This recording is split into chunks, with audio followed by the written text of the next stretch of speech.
ಇಲ್ಲಿಗೆ ಮೈಸೂರಿನ ಮಹಾರಾಜರು ಕೂಡ ಮೊನ್ನೆಯಷ್ಟೇ ಬಂದಿದ್ರು. ಜೊತೆಗೆ ಗುರೂಜಿ ಮತ್ತೆ ಮಹಾರಾಜರು ಇಬ್ಬರೂ ಸೇರಿ ಈ ದೇವಾಲಯವನ್ನ ಲೋಕ ಕಲ್ಯಾಣಾರ್ಥವಾಗಿ ಇಲ್ಲಿ ಲೋಕಾರ್ಪಣೆ ಮಾಡಿದ್ದಾರೆ ಅಂತ. ಇದು ತುಮಕೂರು ಜಿಲ್ಲೆಯ ಸಿರಾ ತಾಲೂಕಿನ ಎಲಿಯೂರು ಗ್ರಾಮದಲ್ಲಿರ್ತಕ್ಕಂತಹ ತೋಟದ ತಪೋವನದಲ್ಲಿರ್ತಕ್ಕಂತಹ ವಿಶೇಷವಾದಂತಹ ಶ್ರೀ ಲಕ್ಷ್ಮೀ ಪ್ರತ್ಯಂಗಿರಾ ದೇವಿಯ ದೇವಸ್ಥಾನ. ಅಂದ್ರೆ ಇದು ಏನೋ ನದಿ ಮೂಲದಲ್ಲಿ ಸಿಕ್ಕಿದೆ, ಆದ್ರೆ ಅದು ವಿಗ್ರಹವಾಗಿ ದೇವಸ್ಥಾನದಲ್ಲಿ ಕುಳಿತಾಗ ದೇವಶಕ್ತಿಯಾಗಿ ಲೋಕ ಕಲ್ಯಾಣವನ್ನು ಮಾಡುವಂತಹ ವಿಶೇಷವಂತಹ ಗುಣಲಕ್ಷಣಗಳು ಇರತಕ್ಕಂತಹದ್ದು. ಮನೋಜ್ ಭಟ್ರು ಅವರು ಜ್ಯೋತಿಷಿಗಳು, ಅಷ್ಟಮಂಗಲ ತಜ್ಞರೇ, ಅವರು ಕೇರಳದಲ್ಲಿ ಓದ್ದವರು. ಅವರ ಮೂಲಕವಾಗಿ ಪ್ರಶ್ನೆ ಇಟ್ಟಿದ್ದಾಯ್ತು. ನಾನು ಚಿಂತನೆಯನ್ನು ಮಾಡಿ ಈ ಜಾಗದಲ್ಲಿ ಒಂದು ತೋಟದ ತಪೋವನ, ಭಕ್ತರಿಂದ ಆಗಿರತಕ್ಕಂತಹ, ಭಕ್ತರಿಗೋಸ್ಕರವಾಗಿ ಆಗಿರತಕ್ಕಂತಹ ವಿಶೇಷವಾದಂತಹ ಲಕ್ಷ್ಮೀ ಪ್ರತ್ಯಂಗಿರಾ ದೇವಿಯ ದೇವಸ್ಥಾನ. ಮನುಷ್ಯನಿಗೆ ಈಗ ಆಕರ್ಷಣೆಯಾಗಿರ್ಲಿ, ಸ್ತಂಭನ ಆಗಿರ್ಲಿ, ಮೋಹನ ಆಗಿರ್ಲಿ, ಬಲಿಹರಣ ಆಗಿರ್ಲಿ, ಉಚ್ಚಾಟನೆ ಆಗಿರ್ಲಿ, ಮಾರಣ ಆಗಿರ್ಲಿ, ಷಟ್ಕರ್ಮ ಪ್ರಯೋಗದಿಂದ ಮಾಡಲ್ಪಟ್ಟಿರತಕ್ಕಂತಹ ಎಲ್ಲ ದೋಷಗಳನ್ನು ಸಹಿತವಾಗಿ ಪರಿಹಾರ ಮಾಡುವಂತಹ ಒಂದು ಶಕ್ತಿ ಇದೆ ಪ್ರತ್ಯಂಗಿರಾ ದೇವಿಯಲ್ಲಿ. ಈ ಪ್ರತ್ಯಂಗಿರಾ ದೇವಿಯಲ್ಲಿ ಎರಡು ಗುಣಗಳಿದ್ದಾವೆ. ಒಂದು ನಾನ್ ವೆಜ್ ಮಾಡುವುದು ಇದೆ, ಒಂದು ಅದಕ್ಕೂ ವಾಮಾಚಾರ ಪದ್ಧತಿ ಅಂತ ಹೇಳ್ತಾರೆ. ಇನ್ನು ಸದಾಚಾರ ಪದ್ಧತಿ ಇದೆ. ಸದಾಚಾರ ಪದ್ಧತಿಯಲ್ಲಿ ನೀವು ಮಾಡಿಸಿದಾಗ ಸಾತ್ವಿಕ ರೂಪದಲ್ಲಿ ಸದಾ ಕಾಲದಲ್ಲೂ ಸಹಿತವಾಗಿ ಅವಳು ಅನುಕೂಲವನ್ನು ಮಾಡ್ತಾಳೆ. ಮೂಲತಃ ಬಸವರಾಜ ಶಾಸ್ತ್ರಿಗಳಿಗೆ ಸಿಕ್ಕಿರತಕ್ಕಂತಹ ವಿಗ್ರಹ ಇದೆ, ಇಲ್ಲಿ ಕೆಳಭಾಗದಲ್ಲಿ ಇಲ್ಲಿ ಕಾಣಿಸ್ತಾ ಇದೆಯಲ್ಲ, ಅಲ್ಲಿ ಮುಖದ ಭಾಗ ಮಾತ್ರ ಕಾಣಿಸ್ತಾ ಇದೆ, ಕೆಳಗೆ ಸಿಂಹ ಇದೆ. ಪ್ರಿಯ ವೀಕ್ಷಕರೇ ನಮಸ್ಕಾರ. ಕಾರ್ಯಕ್ರಮವನ್ನು ನೋಡಿ ಸುಮ್ಮನಾಗಬೇಡಿ, ನಮ್ಮ ವಾಹಿನಿಯನ್ನ ಸಬ್ಸ್ಕ್ರೈಬ್ ಮಾಡ್ಕೊಳ್ಳಿ. ಹಾಯ್ ಹಲೋ ನಮಸ್ಕಾರ ವೀಕ್ಷಕರೇ, ನಾನು ಸಂದೀಪ್ ಶೆಟ್ಟಿ ಹೆಗ್ಗದ್ದೆ. ಇದು ಹೆಗ್ಗದ್ದೆ ಸ್ಟುಡಿಯೋ. ವೀಕ್ಷಕರೇ, ನಾನಿವತ್ತು ಶಿರಾಗೆ ಬಂದಿದ್ದೀನಿ. ಇಲ್ಲಿಗೆ ಯಾಕೆ ಬಂದಿದ್ದೀನಿ ಗೊತ್ತಾ? ನೋಡಿ, ನನ್ನ ಹಿಂದೆ ಶ್ರೀ ಕ್ಷೇತ್ರ ಲಕ್ಷ್ಮೀ ಪ್ರತ್ಯಂಗಿರಾ ದೇವಿ ದೇವಾಲಯ ಇದೆ. ಇದು ಸುಮಾರು ವರ್ಷಗಳಿಂದ ಈ ಭಾಗದಲ್ಲಿ ಪ್ರತ್ಯಂಗಿರಾ ದೇವಿಯ ಹೋಮ ನಡೀತಾ ಇತ್ತು. ಅನಂತರದಲ್ಲಿ ಕಾಶಿಯಲ್ಲಿ ಸಿಕ್ಕಿರುವಂತಹ ಒಂದು ಮೂರ್ತಿಯಿಂದಾಗಿ ಈ ದೇವಾಲಯ ನಿರ್ಮಾಣ ಆಗಿದೆ. ಜೊತೆಗೆ ಈಗ ಸದ್ಯಕ್ಕೆ ನನ್ನ ಜೊತೆಗೆ ಇವತ್ತು ಜ್ಯೋತಿಷ್ಯ ವಿದ್ವಾನ್ ಆಗಿರುವಂತಹ ಡಾಕ್ಟರ್ ಗೋಪಾಲ್ ಕೃಷ್ಣ ಶರ್ಮಾ ಅವರಿದ್ದಾರೆ. ಅವರಿಂದಲೇ ಇಲ್ಲಿನ ದೇವಾಲಯದ ಐತಿಹ್ಯ ಮತ್ತು ಸ್ಥಳ ಪುರಾಣ ಎಲ್ಲ ವಿಚಾರಗಳನ್ನು ತಗೋಬೇಕು ಅಂತಾನೆ ಈ ಒಂದು ಕಾರ್ಯಕ್ರಮವನ್ನು ಮಾಡ್ತಾ ಇದ್ದೀನಿ. ಯಾರ್ಯಾರು ಜೀವನದ ಸಮಸ್ಯೆಗಳಿಂದ ಬಳಲ್ತಾ ಇದ್ದೀರಾ, ಅಥವಾ ದೇವರ ದರ್ಶನದಿಂದ ನಿಮ್ಗೆ ಏನಾದರೂ ಒಳ್ಳೆಯದು ಆಗಬೇಕು ಅನ್ನುವಂಥ ಇರಾದೆ ಮನಸ್ಸಲ್ಲಿ ಇದ್ದರೆ ಖಂಡಿತವಾಗಿಯೂ ಒಮ್ಮೆ ಈ ದೇವಾಲಯಕ್ಕೆ ಬನ್ನಿ, ದೇವರ ದರ್ಶನವನ್ನು ಮಾಡಿ. ಪ್ರತ್ಯಂಗಿರಾ ದೇವಿಯ ಹೋಮಕುಂಡ ಕೂಡ ಇದೆ, ಅದನ್ನು ನೆಕ್ಸ್ಟ್ ಎಪಿಸೋಡಲ್ಲಿ ನಾನು ತೋರಿಸ್ತೀನಿ. ಇವತ್ತಿನ ಒಂದು ವಿಡಿಯೋದಲ್ಲಿ ಪ್ರತ್ಯಂಗಿರಾ ದೇವಿಯ ದರ್ಶನವನ್ನು ಕೂಡ ನಾವು ಮಾಡ್ಕೊಂಡು ಬರ್ತೀವಿ. ಕೇವಲ ನಾವು ಮಾತ್ರ ಅಲ್ಲ, ಇಲ್ಲಿಗೆ ಮೈಸೂರಿನ ಮಹಾರಾಜರು ಕೂಡ ಮೊನ್ನೆಯಷ್ಟೇ ಬಂದಿದ್ರು. ಜೊತೆಗೆ ಗುರೂಜಿ ಮತ್ತು ಮಹಾರಾಜರು ಇಬ್ಬರೂ ಸೇರಿ ಈ ದೇವಾಲಯವನ್ನು ಲೋಕ ಕಲ್ಯಾಣಾರ್ಥವಾಗಿ ಇಲ್ಲಿ ಲೋಕಾರ್ಪಣೆ ಮಾಡಿದ್ದಾರೆ ಅಂತ ಹೇಳೋದಕ್ಕೂ ಕೂಡ ಸಂತಸ ಆಗುತ್ತೆ. ಗುರೂಜಿ, ಕಾರ್ಯಕ್ರಮಕ್ಕೆ ಆತ್ಮೀಯವಾದ ಸ್ವಾಗತ. ನಾವು ಶಿರಾಗೆ ಬಂದಿದ್ದು ಒಂದು ಈ ದೇವಾಲಯದ ದರ್ಶನ ಮಾಡಬೇಕು ಅಂತ, ಇನ್ನೊಂದು ನಮ್ಮ ವೀಕ್ಷಕರು ಕೂಡ ಈ ದೇವಾಲಯದ ಬಗ್ಗೆ ಒಂದಿಷ್ಟು ಮಾಹಿತಿ ತಿಳಿಬೇಕು ಅಂತ. ಸುಮಾರು ಜನ ಇವತ್ತು ಬಗೆಯಲ್ಲಿ ಬೇಯ್ತಾ ಇದ್ದಾರೆ, ಬಗೆಯ ಸಮಸ್ಯೆಗಳಲ್ಲಿದ್ದಾರೆ. ಅಂಥವರೆಲ್ಲರಿಗೂ ಕೂಡ ಧಾರ್ಮಿಕತೆಯಲ್ಲಿ ಅಥವಾ ನಮ್ಮ ದೇವರಿನ ನೆಲೆಯಲ್ಲಿ ನೋಡೋದಾದ್ರೆ ಒಂದಿಷ್ಟು ಪರಿಹಾರಗಳು ಕೂಡ ಸಿಗುತ್ತೆ ಅನ್ನುವಂಥ ಮಾತು ಈ ಭಾಗದಲ್ಲಿ ಇದೆ. ಪ್ರತ್ಯಂಗಿರಾ ದೇವಿಯ ದರ್ಶನ ಇರಬಹುದು, ಪ್ರತ್ಯಂಗಿರಾ ಹೋಮ ಇರಬಹುದು, ಪ್ರತಿಯೊಂದು ಕೂಡ ಈ ಭಾಗದಲ್ಲಿ ನಡೆಯುತ್ತೆ. ಸೊ ಅದ್ರ ಬಗ್ಗೆ ಒಂದು ಮಾಹಿತಿಯನ್ನ ಕೊಡಬಹುದಾ ಅಂತ? ಖಂಡಿತವಾಗಿ. ಶ್ರೀ ಗುರುಭ್ಯೋ ನಮಃ. ಹರಿ ಓ. ಆತ್ಮೀಯ ವೀಕ್ಷಕರಿಗೆಲ್ಲ ನಮಸ್ಕಾರಗಳು. ಹರೇ ರಾಮ. ದುರ್ಗೆ ಸ್ಮೃತ ಹರಸಿ ಭೀತಿಮಶೇಷ ಜಂತೋ ಸ್ವಸ್ಥೆ ಸ್ಮೃತ ಮತಿಮತೀವ ಶುಭಾನ್ ದದಾಸಿ. ದಾರಿದ್ರ್ಯ ದುಃಖ ಭಯಹಾರಿಣಿಕಾತ್ವದನ್ಯ ಸರ್ವೋಪಕಾರ ಕರಣಾಯ ಸದಾರ್ದ್ರ ಚಿತ್ತ. ಸರ್ವಮಂಗಲ ಮಾಂಗಲ್ಯೇ ಶಿವೆ ಸರ್ವಾರ್ಥ ಸಾಧಿಕೆ ಶರಣ್ಯೇ ತ್ರ್ಯಂಬಿಕೆ ದೇವಿ ನಾರಾಯಣಿ ನಮೋಸ್ತುತೆ. ಶ್ರೀ ಲಕ್ಷ್ಮೀ ಪ್ರತ್ಯಂಗಿರಾ ದೇವ್ಯೈ ನಮಃ. ಆತ್ಮೀಯರೇ, ನಾವು ಇವತ್ತಿನ ದಿವಸ ಹೆಗ್ಗದ್ದೆ ಸ್ಟುಡಿಯೋದವರು ತಾವೆಲ್ಲ ನೋಡ್ತೀರಿ, ಯೂಟ್ಯೂಬ್ನಲ್ಲಿ ನೋಡ್ತಾ ಇದ್ದೀರಿ. ಅವರ ಒಂದು ಸಂದರ್ಶನವನ್ನು ಮಾಡ್ತಾ ಇದ್ದಾರೆ. ಅವರ ಸಮೀಪದಲ್ಲೇ ಇದ್ದೇವೆ ಈಗ. ತುಂಬಾ ವಿಶೇಷವಾದಂತಹ ಲಕ್ಷ್ಮೀ ಪ್ರತ್ಯಂಗಿರಾ ದೇವಸ್ಥಾನ. ಹೆಸರು ಕೇಳುವಾಗಲೇ ಆಶ್ಚರ್ಯ ಕಾಣಬಹುದು. ಲಕ್ಷ್ಮೀ ಪ್ರತ್ಯಂಗಿರಾ ದೇವಸ್ಥಾನ ಇದೆಯಾ? ಇದೆ. ಇದು ತುಮಕೂರು ಜಿಲ್ಲೆಯ ಸಿರಾ ತಾಲೂಕಿನ ಎಲಿಯೂರು ಗ್ರಾಮದಲ್ಲಿರ್ತಕ್ಕಂತಹ ತೋಟದ ತಪೋವನದಲ್ಲಿರ್ತಕ್ಕಂತಹ ವಿಶೇಷವಾದಂತಹ ಶ್ರೀ ಲಕ್ಷ್ಮೀ ಪ್ರತ್ಯಂಗಿರಾ ದೇವಿಯ ದೇವಸ್ಥಾನ. ಎಷ್ಟು ಅದ್ಭುತವಾಗಿ ರಚನೆಯಾಗಿದೆ ಅಂದ್ರೆ, ದೇವರ ನಾಡು ಹೆಸರನ್ನು ಕೇಳಿರ್ಬೋದು, ಕೇರಳ. ಕೇರಳದಲ್ಲಿ ದೇವಸ್ಥಾನಗಳು ಯಾವ ರೀತಿಯಲ್ಲಿ ಇರ್ತದೆಯೋ ಆ ರೀತಿಯ ಶೈಲಿಯಲ್ಲಿ ಮಾಡಿರ್ತಕ್ಕಂತಹ ವಿಶೇಷವಾದಂತಹ ದೇವಸ್ಥಾನ. ಬಹಳ ಅದ್ಭುತವಾಗಿದೆ, ನೋಡ್ಲಿಕ್ಕೂ ಒಳ್ಳೆ ಸುಂದರವಾಗಿರ್ತಕ್ಕಂತಹ ದೇವಸ್ಥಾನ. ಮೊನ್ನೆ ಮಾತ್ರ ಪ್ರತಿಷ್ಠಾಪನೆ ಆಯಿತು. ಇದು ಪ್ರತಿಷ್ಠಾಪನಾ ಸಂದರ್ಭದಲ್ಲಿ ಸಾಕಷ್ಟು ಜನ ವೈದಿಕೋಕ್ತವಾಗಿ ನಡೆದಿರ್ತಕ್ಕಂತಹದ್ದು, ಬ್ರಾಹ್ಮಣರ ಮೂಲಕವಾಗಿ ಆಗಮೋಕ್ತವಾಗಿ ನಡೆದಿರ್ತಕ್ಕಂತಹ ವಿಶೇಷವಾದಂತಹ ಪ್ರತ್ಯಂಗಿರಾ ದೇವಿಯ ದೇವಸ್ಥಾನ. ನೋಡಿ, ಇದು ಧ್ವಜಸ್ತಂಭ, ಇದೊಂದು ವೀರಗಲ್ಲು, ಜೊತೆಯಲ್ಲಿ ವಿಶೇಷವಾಗಿ ಸಿಂಹವಾಹಿನಿ. ಪ್ರತ್ಯಂಗಿರಾ ದೇವಿ ಸಿಂಹವಾಹಿನಿ. ಆ ಸಿಂಹದ ಮುಖ ಯಾವ ರೀತಿಯಲ್ಲಿ ಇರ್ತದೆಯೋ ಅದೇ ರೀತಿಯಲ್ಲಿ ಇರ್ತದೆ ಅವಳ ಮುಖವೂ ಸಹಿತವಾಗಿ. ಅದರಿಂದ ಸಿಂಹವಾಹಿನಿಯೂ ಆಗಿದ್ದಾಳೆ. ಅಂದ್ರೆ ಭಯಂಕರವಾಗಿದ್ದು ಪ್ರತಿಭಯವನ್ನು ಹುಟ್ಟಿಸುವಂತಹ ವಿಶೇಷವಾದಂತಹ ಶಕ್ತಿ ಇರತಕ್ಕಂತಹ ದೇವತೆಯಾಗಿದ್ದಾಳೆ. ಈ ದೇವಸ್ಥಾನದ ರಚನೆ ಇರತಕ್ಕಂಥದ್ದು ನೋಡಿ, ಈ ದೇವಸ್ಥಾನದ ಮುಂಭಾಗಿಲು ಎದುರ ಭಾಗದಲ್ಲಿ ಗಜಲಕ್ಷ್ಮಿಯ ವಿಗ್ರಹ ಮೇಲ್ಭಾಗದಲ್ಲಿದ್ದಾಳೆ. ಯಾಕೆಂದ್ರೆ ಬರುವಂತಹ ವ್ಯಕ್ತಿಯಾದಿಗಳಿಗೆ ಎಲ್ಲರಿಗೂ ಸಹಿತವಾಗಿ ಗಜಲಕ್ಷ್ಮಿಯ ಅನುಗ್ರಹ ಇರಬೇಕು ಅನ್ನುವಂತಹ ದೃಷ್ಟಿಯಿಂದ ಈ ದೇವಸ್ಥಾನವನ್ನು ನಿರ್ಮಾಣ ಮಾಡಿರ್ತಕ್ಕಂಥದ್ದು. ಸುತ್ತಲೂ 8 ದಿಕ್ಕುಗಳಲ್ಲೂ ಸಹಿತವಾಗಿ 8 ದೇವತೆಗಳನ್ನ ಪ್ರತಿಷ್ಠಾಪನೆಯನ್ನು ಮಾಡಿದ್ದಾರೆ. ಕಂಬಗಳು ಸಹಿತವಾಗಿ 16 ಕಂಬಗಳಿಂದ ಆವೃತವಾಗಿರ್ತಕ್ಕಂತಹ ವಿಶೇಷವಾದಂತಹ ದೇವಸ್ಥಾನ. ಫುಲ್ ಶಿಲಾಮಯವಾದಂತಹ ದೇವಸ್ಥಾನ. ಈ 16 ಕಂಬಗಳು ಯಾಕೆ ಅಂತಂದ್ರೆ, ಒಂದು ದೇವತೆಗೆ ನಾವು ಪೂಜೆಯನ್ನು ಮಾಡುವಂತಹ ಸಂದರ್ಭದಲ್ಲಿ ಚಂದ್ರಬಲವನ್ನು ನೋಡ್ತೇವೆ. ನವಗ್ರಹಗಳಲ್ಲಿ ಚಂದ್ರಬಲ ಬೇಕು. ಆ ಚಂದ್ರನಿಗೆ ಇರ್ತಕ್ಕಂತಹ ಕಲೆಯೇ 16 ಕಲೆಗಳು. ಆಯ್ತಾ, 16 ಕಲೆಗಳಿಂದ ಆವೃತವಾಗಿರ್ತಕ್ಕಂತಹ ವಿಶೇಷವಾದಂತಹ ದೇವಸ್ಥಾನ. 16 ಕಂಬಗಳಿಂದ ಆವೃತವಾಗಿರ್ತಕ್ಕಂತಹ ವಿಶೇಷವಾದಂತಹ ದೇವಸ್ಥಾನ. ಅದ್ಭುತವಾದಂತಹ ಶಕ್ತಿ ಇರತಕ್ಕಂತಹದ್ದು. ನಾವೀಗ ಇಲ್ಲಿ ಬಂದಿರತಕ್ಕಂತಹದ್ದು ಘಂಟಾ ಮಂಟಪ. ಮೇಲ್ಭಾಗದಲ್ಲಿ ನೋಡುವಾಗ 4 ಗಂಟೆಗಳನ್ನು ಇದು ಮಾಡಿದ್ದಾರೆ. ಪ್ರತಿ ಕಂಬಗಳಲ್ಲೂ ಸಹಿತವಾಗಿ ನೋಡಿ, ಪ್ರತಿ ಕಂಬಗಳಲ್ಲೂ ಸಹಿತವಾಗಿ ಎಲ್ಲ ವಿಗ್ರಹಗಳನ್ನು ಕೆತ್ತಲ್ಪಟ್ಟಿದೆ. ಒಂದೊಂದು ಕಂಬದಲ್ಲೂ ಒಂದೊಂದು ರೀತಿಯಲ್ಲಿ. ಇಲ್ಲಿ ಸುಬ್ರಹ್ಮಣ್ಯೇಶ್ವರ ಇದ್ದಾನೆ, ಈ ಭಾಗದಲ್ಲಿ ನೋಡುವಾಗ ಲಕ್ಷ್ಮೀ ದೇವಿ ಇದ್ದಾಳೆ. ಹೀಗೆ ಒಂದೊಂದು ಕಂಬದಲ್ಲೂ ಒಂದೊಂದು ವಿಗ್ರಹಗಳು. ಜೊತೆಯಲ್ಲಿ ಅಷ್ಟಭೈರವಾದಿಗಳು, ಅಷ್ಟ ಲಕ್ಷ್ಮಿಯರು, ಅಷ್ಟ ಭೈರವರು, ಒಟ್ಟು 16 ಕಂಬಗಳಿಗೆ 16 ದೇವತೆಗಳು. ರಕ್ಷಣಾ ರೂಪದಲ್ಲಿ ಇರ್ತಕ್ಕಂತಹದ್ದು ನಾಗಗಳು. ಅಲ್ಲಿ ನಾಗನ ಆಕೃತಿಯಲ್ಲಿ ಮುಂಭಾಗದಲ್ಲಿ ಇರ್ತಕ್ಕಂತಹದ್ದು. ಇದನ್ನೆಲ್ಲವನ್ನು ನೋಡುವಾಗ ಅಭೂತಪೂರ್ವವಂತಹ ಒಂದು ವಿಶೇಷ ಶಕ್ತಿ ಈ ಜಾಗದಲ್ಲಿ ಇದೆ ಹೇಳುವಂತಹದ್ದು ಗೊತ್ತಾಗುತ್ತೆ. ಗುರುಜಿ, ನಾನು ಈ ದೇವಸ್ಥಾನದ ಮುಕ್ತೇಶ್ವರ ಹತ್ರ ಮಾತಾಡ್ಬೇಕಾದ್ರೆ ಅವ್ರು ಹೇಳ್ತಾ ಇದ್ರು, ಇದೇ ಭಾಗದಲ್ಲಿ ಪ್ರತಿನಿತ್ಯ ಹೋಮಗಳು ನಡೀತಾ ಇತ್ತು. ಖಂಡಿತವಾಗಿ ವರ್ಷಗಳು ಸಾವಿರಾರು ಹೋಮಗಳು ನಡೆದ ನಂತರದಲ್ಲಿ ದೇವಿಗೆ ಒಂದು ವಿಶೇಷವಾದ ದೇವಾಲಯ ಮಾಡಬೇಕು ಅಂತ ನಮಗನ್ನಿಸ್ತು ಅಂತ. ಅದ್ರ ಬಗ್ಗೆ ಹೇಳ್ಬೋದಾ? ಖಂಡಿತವಾಗಿ ಅವರು ಹೇಳಿದ್ದೇನು ಅಂತಂದ್ರೆ, ಒಂದು ಲಕ್ಷ್ಮೀ ಪ್ರತ್ಯಂಗಿರಾ ದೇವಿಯ ಒಂದು ವಿಗ್ರಹ ಸಿಕ್ಕಿದೆ, ಸಿಂಹವಾಹಿನಿ ಆಗಿದ್ದಾಳೆ ಅಂತ ಹೇಳಿದ್ರು ಬಸವರಾಜ ಶಾಸ್ತ್ರಿಗಳು.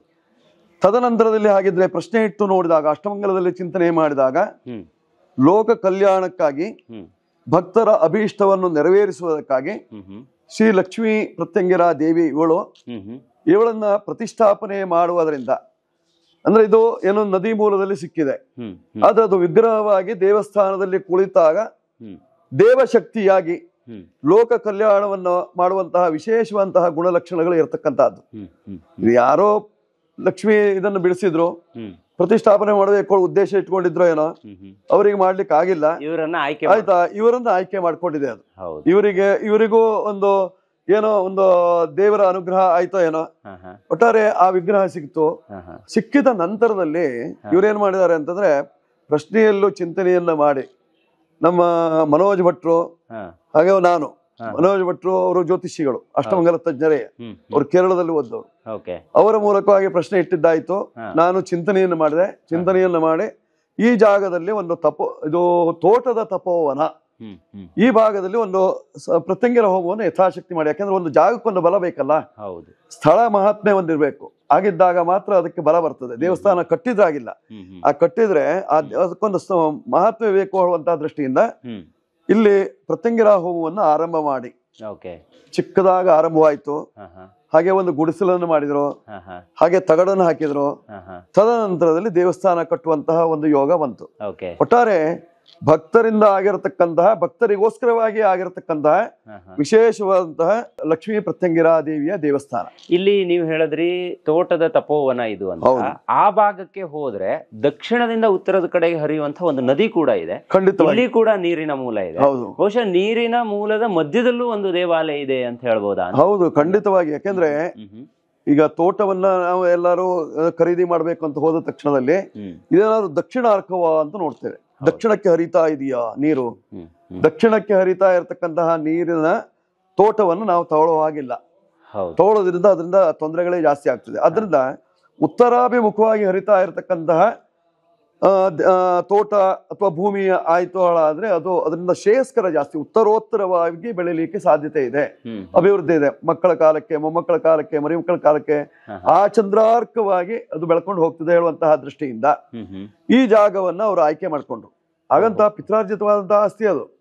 ಆಸ್ತಿ ಅದು ಸಹಿತವಾಗಿ ಇಲ್ಲಿ ಹೇಮಾವತಿ ನದಿಯ ತಟಾಕದಲ್ಲೇ ಇದೆ. ಅವರದ್ದೇ ಜಾಗ, ಅವರದ್ದೇ ಭೂಮಿ. ಆದ್ರೂ ಒಂದು ದೇವಸ್ಥಾನದ ಪ್ರತಿಷ್ಠಾಪನೆ ಮಾಡುವಾಗ ಒಂದು ತಪೋಭೂಮಿ ಆಗ್ಬೇಕಲ್ಲ. ಆ ತಪೋಭೂಮಿ ಆಗೋದಕ್ಕೋಸ್ಕರವಾಗಿ ಸಾವಿರಾರು ಹೋಮವನ್ನು ಮಾಡಿದ್ರು. ಆ ಸಾವಿರಾರು ಹೋಮದ ಪ್ರಭಾವದಿಂದ ಅವರಿಗೆ ದೇವಸ್ಥಾನವನ್ನು ನಿರ್ಮಾಣ ಮಾಡುವಂತ ಒಂದು ಶಕ್ತಿ ಬಂತು. ಅವ್ರದ್ದು ನಕ್ಷತ್ರ ಆಶ್ಲೇಷ ನಕ್ಷತ್ರ, ಕರ್ಕಾಟಕ ಆಶ್ಲೇಷ ನಕ್ಷತ್ರ ಕರ್ಕಾಟಕ ರಾಶಿ, ಸರ್ಪ ನಕ್ಷತ್ರವೇ ನಕ್ಷತ್ರದ ಗುಂಪಿನಲ್ಲಿ 9ನೇ ನಕ್ಷತ್ರ. ಆಯ್ತಾ? ಒಂದು ಒಟ್ಟಾರೆ ಅವರಿಗೊಂದು ಸರ್ಪಾಶ್ರಯ. ಇದು ಒಂದು ಸರ್ಪ ಭೂಮಿಯೇ. ಅದರಿಂದ ಸರ್ಪಾಶ್ರಯ ಇರತಕ್ಕಂಥ ಅದರಿಂದ ನಾಗರ ಪ್ರತಿಷ್ಠೆ ಮಾಡಬೇಕು ಅಂತ ಹೇಳಿದ್ದೆ ಪ್ರಶ್ನೆಯಲ್ಲಿ. ಇಲ್ಲ, ತೋಟದಲ್ಲೇ ಒಂದು ನಾಗ ಪ್ರತಿಷ್ಠೆಯನ್ನು ಮಾಡಿದ್ದಾರೆ ವಿಶೇಷವಾಗಿ. ಈಗ ನಾವು ತೋರಿಸ್ತಾ ಇದೀವಿ, ಅದು ತೋಟದಲ್ಲಿರುವಂತಹ ನಾಗರ. ಹೌದು, ಇದು ತೋಟದ ತಪೋವನ. ಇಲ್ಲಿ ನಾಗಗಳ ಆವಾಸ ಇರತಕ್ಕಂಥ, ಅಲ್ಲಿಯೂ ಕೂಡ ದರ್ಶನವನ್ನ ಮಾಡ್ಕೊಂಡು ಖಂಡಿತವಾಗಿ ಈ ಭಾಗದಲ್ಲೂ ಕೂಡ ಒಂದು ನಾಗದೇವ. ಹೌದು, ಅದು ಯಾರೋ ಭಕ್ತರು ಪ್ರತಿಷ್ಠಾಪನೆ ಮಾಡಿರ್ತಕ್ಕಂಥ ನಾಗಗಳು. ಜೊತೆಯಲ್ಲಿ ಸುಬ್ರಹ್ಮಣ್ಯ ದೇವರನ್ನು ಪ್ರತಿಷ್ಠೆ ಮಾಡಿ ಅಂತ ಯಾರೋ ವಿಗ್ರಹವನ್ನು ಮಾಡಿದ್ದಾರೆ. ಒಟ್ಟಾರೆ ನಾಗ ಸುಬ್ರಹ್ಮಣ್ಯನ ಜೊತೆಯಲ್ಲಿ ಪ್ರತ್ಯಂಗಿರಾ ದೇವಿ ಸದಾ ಕಾಲದಲ್ಲೂ ನಲಿತಾ ಇರತಕ್ಕಂತಹ ವಿಶೇಷತೆಯನ್ನ ನಾವು ಇಲ್ಲಿ ಕಾಣ್ಲಿಕ್ಕೆ ಸಾಧ್ಯತೆ ಇರ್ತಕ್ಕಂಥ. ಈ ಪ್ರತ್ಯಂಗಿರಾ ದೇವಿ ಅನ್ನುವಂಥದ್ದು ನಾನು ಸುಮಾರು ಕಡೆ ನೋಡಿಲ್ಲ ಗುರುಗಳೇ. ಇಲ್ಲಿ ಮಾತ್ರ ಇರೋದಾ ಅಥವಾ ಎಲ್ಲೆಲ್ಲಿ ಎಲ್ಲ ನಮಗೆ ಸಿಗುತ್ತೆ? ನೋಡಿ, ಸಾಧಾರಣವಾಗಿ ಪ್ರತ್ಯಂಗಿರಾ ದೇವಿ ದೇವಸ್ಥಾನ ತುಂಬಾ ವಿರಳ. ಯಾಕಂದ್ರೆ ಇದು ಇರ್ತಕ್ಕಂಥದ್ದು ಕೇರಳದಲ್ಲಿ ಮಾತ್ರ ಮೊದಲೆಲ್ಲ ಇತ್ತು. ಕೇರಳದಲ್ಲಿ ಪ್ರತ್ಯಂಗಿರಾ ದೇವಿ ಪ್ರಸಿದ್ಧವಾಗಿತ್ತು. ಕ್ರಮೇಣವಾಗಿ ಅದು ಏನಾಯಿತು ಅಂದ್ರೆ ಎಲ್ಲಾ ಕಡೆಯಲ್ಲೂ ಆಗ್ಲಿಕ್ಕೆ ಆರಂಭವಾಗಿದೆ. ವಿರಳ ನಮ್ಮ ಕರ್ನಾಟಕದಲ್ಲಿ 4-8 ದೇವಸ್ಥಾನಗಳು ಸಿಕ್ಕಿತ್ತೋ ಏನೋ ಹುಡುಕಿದ್ರೆ. ಒಟ್ಟಾರೆ ಪ್ರತ್ಯಂಗಿರಾ ದೇವಿ ದೇವಸ್ಥಾನ ಇದೆ ಅಂತ ಹೇಳ್ತಾರೆ. ಆದ್ರೆ ಲಕ್ಷ್ಮೀ ಪ್ರತ್ಯಂಗಿರಾ ದೇವಿ ದೇವಸ್ಥಾನ ಇರೋದು ಇಲ್ಲೇ. ಇದಕ್ಕೆ 2 ಫಲ ಇದೆ. ಪ್ರತ್ಯಂಗಿರಾ ದೇವಿಗೆ ಶಕ್ತಿ ಇರತಕ್ಕಂತಹದ್ದು ಏನು ಅಂದ್ರೆ, ಮನುಷ್ಯನಿಗೆ ಬರತಕ್ಕಂತಹ ಮಂತ್ರ ಮಾಟಾದಿಗಳ ದೋಷ ಏನಿದೆಯೋ ಅಥವಾ ನಕಾರಾತ್ಮಕ ಶಕ್ತಿಗಳೇನಿದೆಯೋ ಅದನ್ನೆಲ್ಲ ಹೊಡೆದೋಡಿಸುವಂತಹ ದೇವತೆ. ದುರ್ಗೆ ಸ್ಮೃತ ಹರಸಿ ಭೀತಿ ಮಶೇಷ ಜಂತೋ ಹೇಳುವ ಪ್ರಕಾರವಾಗಿ ಈ ಜಂತುವಿಗೆ ಅರ್ಥಾತ್ ಮನುಷ್ಯ ಪ್ರಾಣಿಗಳಿಗೆ ಅಥವಾ ಪ್ರಾಣಿಗಳಿಗಾಗಿರ್ಲಿ ಇರತಕ್ಕಂತಹ ಎಲ್ಲ ಭೀತಿಗಳನ್ನ ಹೋಗಲಾಡಿಸುವಂತಹ ಶಕ್ತಿ ಇರತಕ್ಕಂತಹದ್ದು ಪ್ರತ್ಯಂಗಿರಾ ದೇವಿಯಲ್ಲಿ. ಹಾಗಂತ ಇಲ್ಲಿ ಭೀತಿ ಮಾತ್ರ ಓಡಿಸುವುದಲ್ಲ, ಲಕ್ಷ್ಮೀ ಪ್ರತ್ಯಂಗಿರಾ ದೇವಿ ಅದನ್ನು ಓಡಿಸುವುದರ ಮೂಲಕವಾಗಿ ಲಕ್ಷ್ಮೀ ಪ್ರಾಪ್ತಿಗೆ ಋಣ ಪರಿಹಾರವನ್ನು ಮಾಡಿ ಲಕ್ಷ್ಮೀ ಪ್ರಾಪ್ತಿಗೆ ಅನುಕೂಲವನ್ನು ಮಾಡಿಕೊಡುವಂತಹ ದೇವತೆ. ಹೀಗಾಗಿ ಏಕಾಕ್ರಿಯಾ ಒಂದು ಕ್ರಿಯೆಯನ್ನು ಮಾಡಬಹುದು ನಾವು, ಆದ್ರೆ 2 ಫಲ ಬೇಕು. ಅದಕ್ಕೆ ಫಲ ಬೇಕು. ಆದ್ರಿಂದ ಆ 2 ಫಲವನ್ನು ಕೊಡ್ತಕ್ಕಂಥ ಒಂದು ದುಃಖ, ದಾರಿದ್ರ್ಯ, ಕಷ್ಟ, ತೊಂದರೆ ಎಲ್ಲವನ್ನು ಹೋಗಲಾಡಿಸ್ತದೆ. 2ನೇದಾಗಿ ನಮಗೆ ಜೀವನಕ್ಕೆ ಏನೇನು ಬೇಕೋ ಅದನ್ನೆಲ್ಲವನ್ನೂ ಸಹಿತವಾಗಿ ದಯಪಾಲಿಸ್ತದೆ, ಕೊಡ್ತದೆ. ಅಷ್ಟು ಶಕ್ತಿ ಇರತಕ್ಕಂತಹ ಅಪಾರವಾದಂತಹ ಮಹಿಮೆಯುಳ್ಳಂತಹ ಪ್ರತ್ಯಂಗಿರಾ ದೇವಿ ಒಳಭಾಗದಲ್ಲಿ ಗರ್ಭಗುಡಿಯಲ್ಲಿ ರಾರಾಜಿಸ್ತಾ ಇದ್ದಾಳೆ. ಹೌದು ಗುರುಜಿ.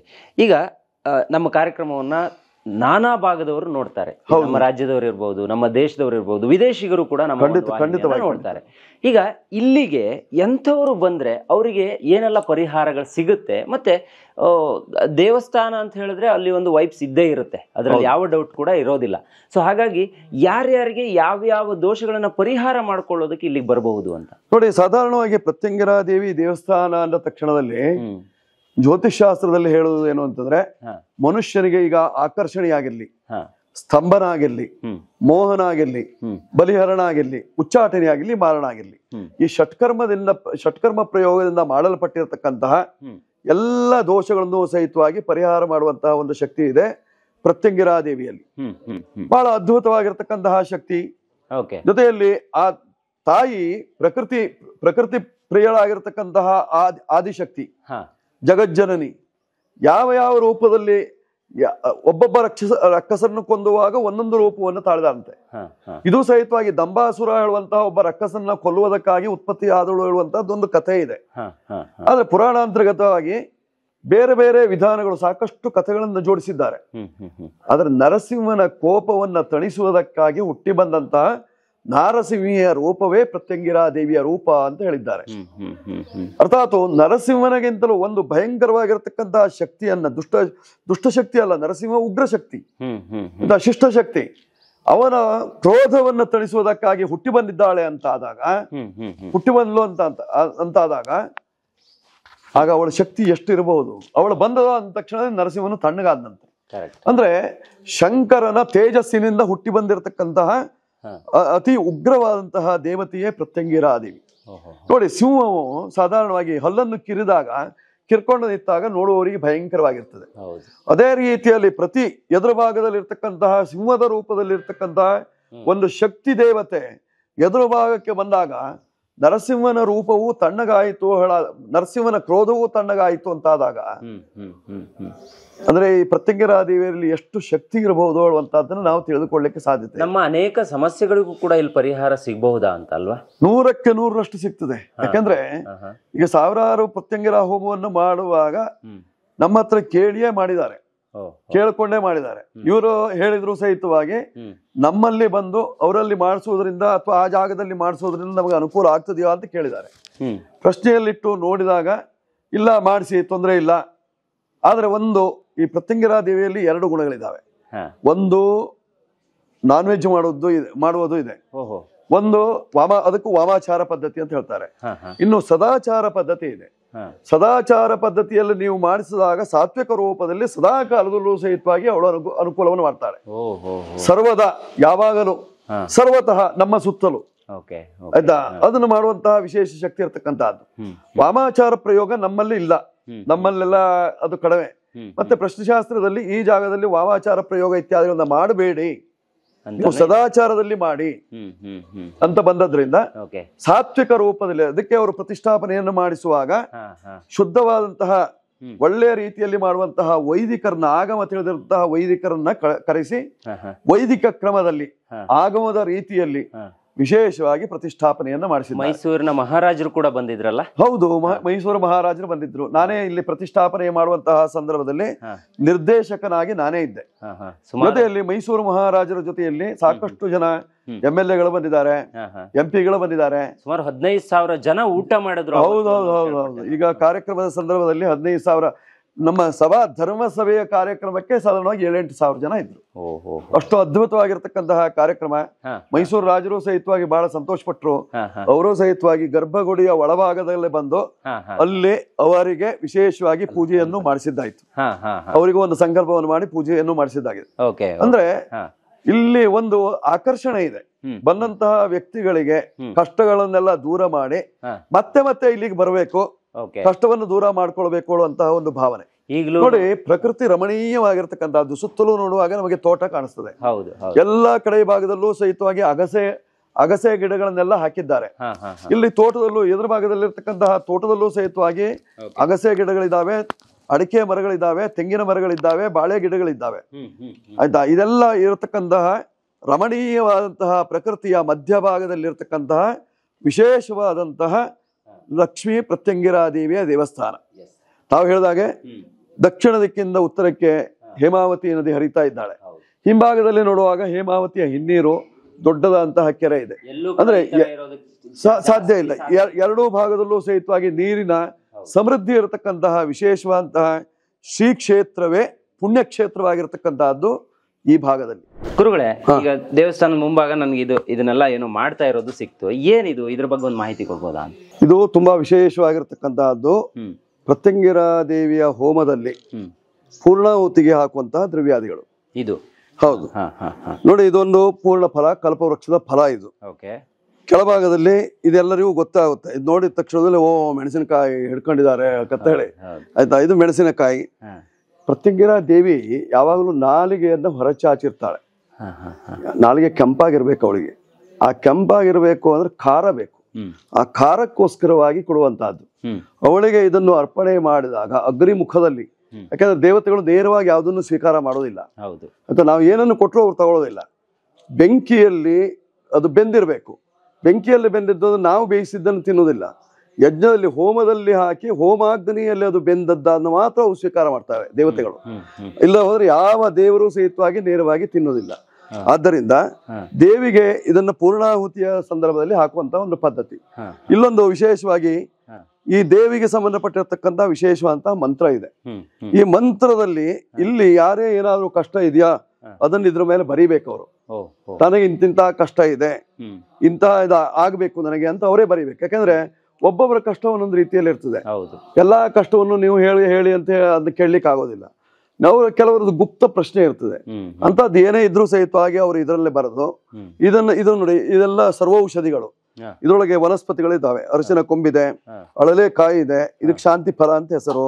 ಇದ್ರೊಳಗೆ ಇದು ನೋಡಿ, ಇದು ವಿಶೇಷವಾಗಿ ಇದಕ್ಕೆ ಅಮೃತವಳ್ಳಿ ಇದೆ ಆಯ್ತಾ. ಇದೆಲ್ಲ ಔಷಧಿಗಳು ಆಯ್ತಾ. ಈ ಔಷಧಿಗಳನ್ನೆಲ್ಲವನ್ನು ಸೇರಿಸಿ ಪೂರ್ಣಾಹುತಿಗೆ ಹಾಕಿದಾಗ ಅದಕ್ಕೊಂದು ಮಂತ್ರ ಇದೆ. ಔಷಧ ಯಸ್ಸಮದಂತೆ ಸೋಮೇನ ಸಾರಾಜ್ಞ ಸೋಮನ ಚಂದ್ರನ ಬರುವಂತಹದ್ದು ಇವೆಲ್ಲವೂ. ಇದನ್ನೆಲ್ಲವನ್ನು ಸೇರಿಸಿ ಪೂರ್ಣಾಹುತಿಗೆ ಹಾಕಿದಾಗ ಆ ತಾಯಿಗೆ ತೃಪ್ತಿ ಆಗ್ತದೆ ಅಂತೆ. ಯಾಕಂದ್ರೆ ನಾವು ಯಾವುದೇ ಒಂದು ಕರ್ಮವನ್ನು ಮಾಡಿದ್ರು ಸಹಿತವಾಗ ಒಂದು ಪೂರ್ಣಾಹುತಿ ಅಂತ ಆಗ್ಬೇಕು. ಆಯ್ತಾ. ಆ ಪೂರ್ಣಾಹುತಿ ಆಯ್ತು, ನಾವು ಊಟ ಮಾಡ್ತೇವೆ. ಊಟ ಮಾಡಿದ ನಂತರ ಅಲ್ಲಿ ಕೊನೆ ಭಾಗದೆಲ್ಲ ಊಟ ಆದ್ಮೇಲೆ ಇನ್ನೇನಾದ್ರು ಸ್ವಲ್ಪ ಉಪ್ಪಿನಕಾಯಿ ಇದೆ ಹೇಳಿದ್ರು ಅದು ನೆಕ್ಕದೇ ಬಿಡುವುದಿಲ್ಲ. ಉಪ್ಪಿನಕಾಯಿ ನೆಕ್ಕೊಂಡವ್ರೆ ನಾವು ಎದ್ದು ಹೋಗ್ತೇವೆ. ಅಂದ್ರೆ ಕಾರಣ ಯಾಕೆಂತಂದ್ರೆ ಅದು ಪೂರ್ಣವಾಗಿ ನಮ್ಮ ದೇಹವನ್ನು ಸೇರ್ಬೇಕು ಅನ್ನುವಂತ ಒಂದು ಭಾವನೆ ಇರ್ತದೆ. ಆದ್ದರಿಂದ ತಾಯಿಗೆ ಅರ್ಪಣೆ ಮಾಡುವಾಗ ಇದನ್ನೆಲ್ಲವನ್ನು ಸೇರಿಸಿ ನಾವು ಪೂರ್ಣಾಹುತಿಗೆ ಹಾಕಿದಾಗ ಅವಳು ತೃಪ್ತಳಾಗಿ ಯಜ್ಞೇಶ್ವರ ಏನ್ ಮಾಡ್ತಾನೆ, ಅದನ್ನು ಹುತ ಮಾಡ್ತಾನೆ, ಅದನ್ನು ಮತ್ತೆ ಅಲ್ಲಿ ಮತಿಸ್ತಾನೆ. ಹುತವನ್ನು ಮಾಡಿ ಭಸ್ಮವಾಗ್ತದೆ. ಅದ್ರೊಳಗೆ ಒಂದು ಶಕ್ತಿ ಇರ್ತದೆ. ಇದನ್ನೆಲ್ಲ ಸೇರಿಸಿದಂತ ಏನು ಶಕ್ತಿ ಇದೆಯೋ ಆ ಶಕ್ತಿ ತಾಯಿಗೆ ಅರ್ಪಣೆ ಮಾಡ್ಬಿಟ್ರೆ ಅವಳ ಪಾದ ಮೂಲಕ್ಕೆ ಇದ್ರೊಳಗೆ ಏನ್ ಬರೆದಿರ್ತಾರೋ ಅದಷ್ಟು ಕೊಡ್ತಾಳೆ. ಈ ರೀತಿ ಇದು ಹೊಸದಾಗಿ ಇಲ್ಲೊಂದು ಹೊಸ ರೂಪದಲ್ಲಿ ಇದು ಮಾಡಿರ್ತಕ್ಕಂಥ ಕೆಲವು ಸಂಕಲ್ಪದಲ್ಲಿ ಮಾಡುವಂತ ಒಂದು ಪದ್ಧತಿ ಇದೆ. ಆದ್ರೆ ಅವರವರ ಸಂಕಲ್ಪ ಅವರವರಿಗೆ ಈಡೇರ್ತದೆಯೋ ಇಲ್ವಾ, ಆದ್ರೆ ಅವರೇ ಬರೆದು ಹಾಕಿಬಿಟ್ರೆ ಅದು ಈಡೇರುವ ಸಾಧ್ಯತೆಗಳೇ ಜಾಸ್ತಿ. ಆದ್ದರಿಂದ ತಾಮ್ರದ ತಗಡಿನಲ್ಲಿ ಅದನ್ನ ಬರೆಸಿ ಅದನ್ನ ಹಾಕುವಂತ ಒಂದು ಪದ್ಧತಿಯನ್ನು ಮಾಡಿದ್ದಾರೆ. ಅದು ಅವರಿಗೂ ಪ್ರೇರೇಪಣೆ ಆಗಿ ಮಾಡಿದ್ದು. ಆದ್ದರಿಂದ ಆ ರೀತಿಯಲ್ಲಿ ಮಾಡುವುದರಿಂದ ಭಕ್ತಾದಿಗಳಿಗೆ ಅನುಕೂಲ. ಯಾಕಂದ್ರೆ ನಕಾರಾತ್ಮಕ ಶಕ್ತಿಗಳು ಯಾವುದೋ ರೂಪದಲ್ಲಿ ಕಾಣಬಹುದು. ಆದ್ದರಿಂದ ಅದನ್ನು ಬರೆಯುವಾಗ ಆ ನಕಾರಾತ್ಮಕ ಶಕ್ತಿಗಳನ್ನೆಲ್ಲ ಎಳ್ಕೊಂಡು ಬಿಡ್ತದೆ. ಆ ರೀತಿಯೆಲ್ಲ ಮಾಡಬಹುದು. ನೋಡಿ ವೀಕ್ಷಕರೇ, ಇಲ್ಲಿ ಅನೇಕರು ಬರ್ತಾ ಇದ್ದಾರೆ. ಈಗ ದೇವಸ್ಥಾನಕ್ಕೂ ಬಂದು ದೇವರ ದರ್ಶನವನ್ನು ಕೂಡ ಮಾಡ್ಕೊಂತ ಇದ್ದಾರೆ. ನೀವು ಅಲ್ಲಿ ಕೂಡ ನೋಡ್ಬೋದು. ಆ ಕಡೆ ಯಾಗಶಾಲೆ ಇದೆ, ಅಲ್ಲಿಯೂ ಕೂಡ ಪ್ರತಿನಿತ್ಯ ಯಾಗಗಳು ನಡೀತಾ ಇರುತ್ತೆ. ಇಲ್ಲಿ ದೇವರದ ಧರ್ಮದರ್ಶಿಗಳು ನಮ್ಮ ಜೊತೆಗಿದ್ದಾರೆ.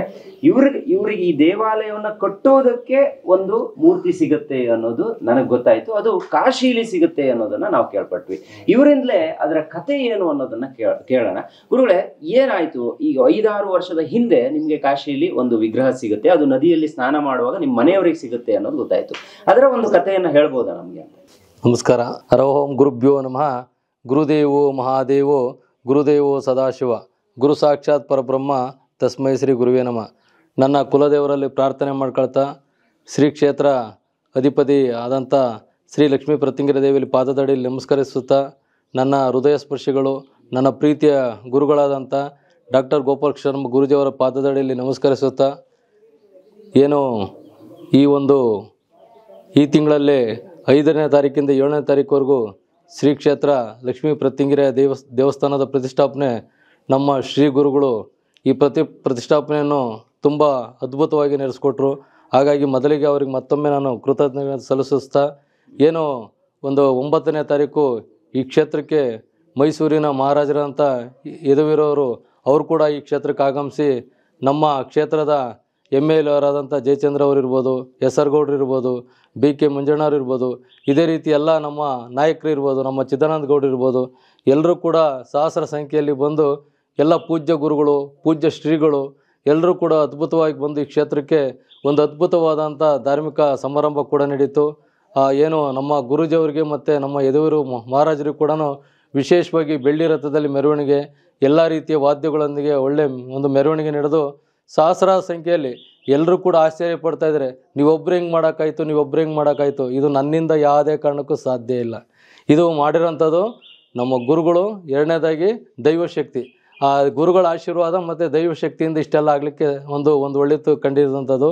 ಯಾಕೆಂದರೆ ಅವತ್ತಿನ ದಿವಸ ನೀವು ಎಲ್ಲರೂ ನೋಡ್ತಾ ಇದ್ರೆ ಸಾವಿರಾರು ಸಂಖ್ಯೆಯಲ್ಲಿ ಊಟ ಮಾಡ್ಕೊಂಡು ಹೋಗ್ತಾ ಇದ್ರು, ಸಾವಿರಾರು ಸಂಖ್ಯೆಯಲ್ಲಿ ಪ್ರಸಾದ ನಡೀತಾ ಇತ್ತು. ಈ 9 ದೇವ್ರುಗಳು ಕೂಡ ಇಲ್ಲಿ ಆಗಮಿಸಿತ್ತು. ಆ ಒಂದು ವಿಜೃಂಭಣೆ ನೋಡಿದಾಗ ನಾನು ಎಲ್ಲೋ ಒಬ್ಬ ಮೂಕನಾಗಿ ನಿಂತ್ಕೊಂಡು ಕೆಲಸ ಮಾಡ್ತಿದ್ದೆ ಬಿಟ್ಟರೆ ಅನ್ನೋದೇನು ಇಲ್ಲ ಇಲ್ಲಿ. ಏಕೆಂದರೆ ಯಾರೋ ಒಬ್ಬರು ಬಂದು ಅಲ್ಲಿ ಅಕ್ಕಿಯನ್ನು ತಂದಾಕ್ತಾಯಿದ್ರು, ಎಣ್ಣೆ ತನಕ ಕೊಡ್ತಾಯಿದ್ರು, ಬೇಳೆ ತನಕ ಕೊಡ್ತಾಯಿದ್ರು. ಎಲ್ಲೋ ರೀತಿಯಲ್ಲಿ ಆ ದಾಸೋಹ ಒಂದು ಅದ್ಭುತವಾದಂಥ ಕ್ಷೇತ್ರಕ್ಕೆ ಒಂದು ವಿಸ್ಮಯ ರೀತಿಯಲ್ಲಿ ಈ ಕ್ಷೇತ್ರ ನಡೀತು. ಅದೇ ರೀತಿ ಏನು ಈ ಕ್ಷೇತ್ರ ಇಂದಿನ ದಿನಗಳಲ್ಲಿ ಸಾಧಾರಣ ಒಂದು 8 ವರ್ಷಗಳ ಹಿಂಭಾಗದಲ್ಲಿ ನನ್ನ ಗುರುಜಿಯವರ ಒಂದು ಪ್ರೇರಣೆ ಪಡೆದು ನಾವು ಒಂದು ಹೋಮಾದಿಗಳನ್ನು ಮಾಡಬೇಕಾಗಿ ಬಂತು. ಅವು ಹೋಮ ಮಾಡಲಿಕ್ಕೆ ಜಾಗಗಳು ಸಿಗ್ತಾ ಇಲ್ಲ. ಬೇರೆ ಕಡೆ ನಾವು ಬೇರೆ ಜಾಗದಲ್ಲಿ ಹೋಗಿ ಹೋಮ ಮಾಡಿದಾಗ ಅಲ್ಲಿ ಸ್ವಲ್ಪ ಅಡ್ಡಪಡಿಸ್ತಾಯಿದ್ರು. ಬೇಡ ಬೇರೆ ಜಾಗಕ್ಕೆ ಹೋಗೋದು ಬೇಡ, ನಮ್ಮದೇ ತೋಟದಲ್ಲಿ ಮಾಡೋಣ ಅಂತೇಳಿ ಸಂಕಲ್ಪ ಇಟ್ಟು ನನ್ನ ಹತ್ರ ಅವತ್ತಿನ ದಿನದಲ್ಲಿ ಹಣ ಇರಲಿಲ್ಲ. ಹಾಗಾಗಿ ಇದೇ ಜಾಗದಲ್ಲಿ ಒಂದು ಗುಡಿಸಲನ್ನು ಕಟ್ಟಿವಿ. ಅಂದರೆ ನಮ್ಮ ತೋಟದಲ್ಲಿರುವಂಥ ಗರಿಗಳನ್ನು ಹಾಕಿ ಒಂದು ಚಿಕ್ಕದಾಗಿ ಗುಡಿಸಲನ್ನು ಕಟ್ಟಿ ಅಲ್ಲಿ ಒಂದು ಬೇವಿನ ಮರವಿತ್ತು. ಆ ಬೇವಿನ ಮರಕ್ಕೆ ಪೂಜೆ ಮಾಡಿ ಅಲ್ಲಿ ಹೋಮಾದಿಗಳನ್ನು ಮಾಡ್ತಾಯಿದ್ವಿ. ಅದೇ ಜಾಗದಲ್ಲಿ ಒಂದು 1000 ಹೋಮ ಮಾಡೀವಿ. ತದನಂತರ ಒಂದು ಕಬ್ಬಿಣದ ಶೀಟನ್ನು ಹಾಕಿವಿ. ಶೀಟ್ ಹಾಕಿ ಕೂಡ ಅಲ್ಲಿ ಅದ್ಭುತವಾದಂಥ ಹೋಮಾದಿಗಳು ಕೂಡ ಸಾವಿರಾರು ಸಂಖ್ಯೆಯಲ್ಲಿ ಹೋಮಾದಿಗಳಾಯಿತು. ಅದೇ ರೀತಿ ಪಕ್ಕದಲ್ಲಿ ಏನು ನೀವು ನೋಡ್ತಾ ಇದ್ರೆ ಅಲ್ಲಿ ಕೂಡ ಒಂದು ಸಾವಿರಾರು ಸಂಖ್ಯೆಯಲ್ಲಿ ಹೋಮಾದಿಗಳು ನಡೀತಾ ಇರೋ ಟೈಮಲ್ಲಿ, ಪ್ರತ್ಯಂಗಿರಾ ದೇವಿ ಹೋಮಾದಿಗಳು ನಡೆಯೋ ಟೈಮಲ್ಲಿ ನಾವು ನಮ್ಮ ಧರ್ಮಪತ್ನಿಯವರು ಕಾಶಿಗೆ ಹೋದಾಗ ಅಲ್ಲಿ ಗಂಗಾ ನದಿಯಲ್ಲಿ ಸ್ನಾನ ಮಾಡ್ತಾಯಿದ್ವಿ. ಆ ಗಂಗಾ ನದಿಯಲ್ಲಿ ಸ್ನಾನ ಮಾಡೋ ಟೈಮಲ್ಲಿ ಎಲ್ಲೋ ಒಂದು ಕಡೆ ನಮ್ಮ ಮನೆಯವರಿಗೆ ಜಾರದಂಗೆ ಆಗ್ತಾಯಿತ್ತು. ಏನು ವಿಸ್ಮಯ ಜಾರ್ತಾ ಇದೆಯಲ್ಲ ಇಲ್ಲಿ ಅಂತ ನೋಡಿದಾಗ ಅಲ್ಲಿ ಏನು ಕಾಣ್ತಾ ಇರಲಿಲ್ಲ. ಆವಾಗ ಬೇರೆ ಕಡೆ ಕಾಲಿಟ್ಟಾಗ ಅಲ್ಲಿ ಜಾರ್ತಾ ಇರಲಿಲ್ಲ, ಅಲ್ಲಿ ಮಾತ್ರ ಜಾರ್ತಾ ಇತ್ತು. ತದನಂತರ ಅದು ಏನಿದೆ ಅಂತ ತೆಗೆದು ನೋಡಿದಾಗ ಅಲ್ಲಿ ಒಂದು ಕಲ್ಲು ಸಿಕ್ತು. ಆ ಕಲ್ಲನ್ನು ಒರೆಸಿ ನೋಡಿದಾಗ ಒಂದು ಮೂರ್ತಿ ಥರ ಕಾಣ್ತಾ ಇತ್ತು. ಆ ಮೂರ್ತಿಯನ್ನು ತಂದು ಮತ್ತೆ ನಾವು ಅದನ್ನು ತೊಳೆದು ನೋಡಿದಾಗ ಅಲ್ಲಿ ಪ್ರತ್ಯಂಗಿರಾ ದೇವಿಯ ಒಂದು ವಿಸ್ಮಯ ರೀತಿ ಮೂರ್ತಿ ಕಾಣ್ತು.